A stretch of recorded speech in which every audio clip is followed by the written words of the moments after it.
Hey, I was just talking to a CEO who was going through real challenges. He left his company, and in the midst of leaving his company, some of his former partners are trying to potentially sue him. And he was telling me in this midst of conflict, though, he felt like the Lord said, the weapon I have right now is rest. The weapon I have right now is to go and just spend time in a place of joy and fun and rest, not trying to fight.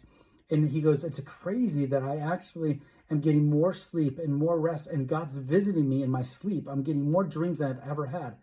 And as he shared that, I felt the Lord on that moment where he spoke that and reminded me of the story of Jesus in the boat, where he was able to sleep in the midst of the storm. And I always attributed that story. I'm like, hey, don't lose your peace in the midst of the storm. You have authority in the midst of the storm.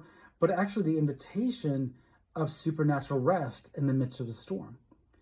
And I just want to release that word and that testimony over you today, that there is an availability in the midst of battles and conflict and challenges. What's available for you today is supernatural rest. Like this rest, this place where you're able to get better rest, even though everything's breaking in, everything's knocking at the door, everything's coming in, and that God encounters you in those moments.